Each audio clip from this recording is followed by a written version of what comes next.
Hey guys, this is Todd with Real Dudes Review. We just got done unboxing the new Alienware Alpha console PC, as Alienware calls it, that is Steam Machine ready. This time we're just going to give you a look at the UI.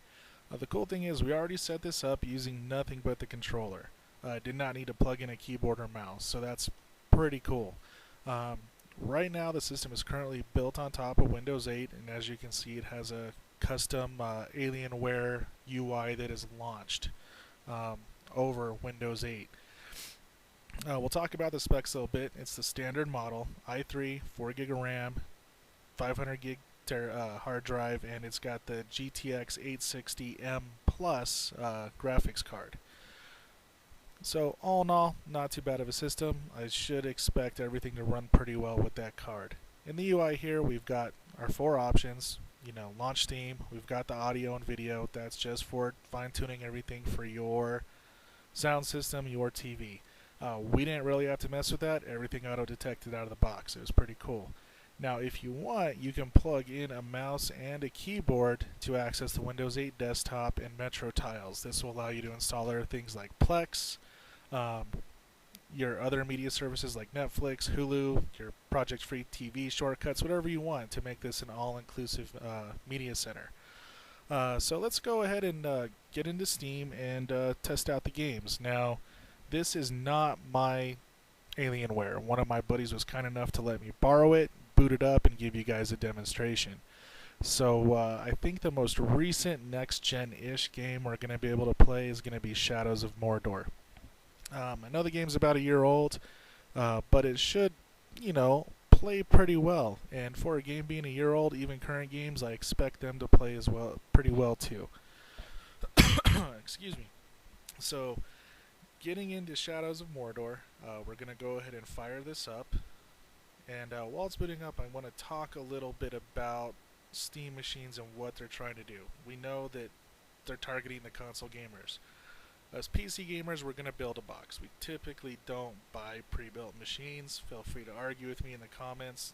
Totally open to discussing that. But when I get into this, the first thing I'm going to want to do is start tweaking the graphics options to basically perform as intended by the hardware I have, in this case the GTX 860. As a console gamer, if I've been strictly on the consoles, never really cared to invest in PC gaming, I may not know that I need to do that. So there could potentially be a learning curve for console gamers wanting to get into this type of hardware to be a replacement or a new console they can add into their entertainment center. So we'll go ahead and get started with the advanced settings. I'm going to go ahead and tweak everything to high. I'm not going to go all the way up to ultra. I know this is an 860, it's not a 970 or a 980. And in reality, I doubt you'll be able to really notice that big of a difference anyway. In my main PC, I've got a 980 with this game running, everything on ultra. I'll probably end up doing a side-by-side with this and that down the road just to see if those ultra settings really make a detrimental impact to the game itself. My guess is it's probably not going to be that detrimental. So we're just going to tweak a couple of the other finer options here.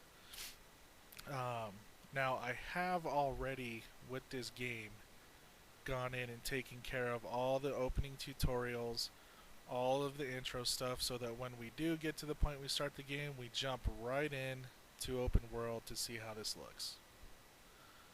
Alright, so it's loading up right now, and we're going to see the quality of gameplay with this, how smooth it is, if this little 10-inch by 10-inch mini console PC can play this to where I actually enjoy playing the game. I have no doubts, I'm pretty sure it's going to be just fine.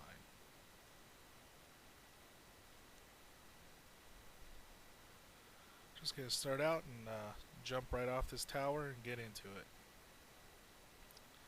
So the lighting looks good, the environments look good, I can see the shadows just fine. I'm not noticing any input lag. I can clearly tell I'm not putting any strain on the graphics card itself. All in all, I'd say it's playing pretty well.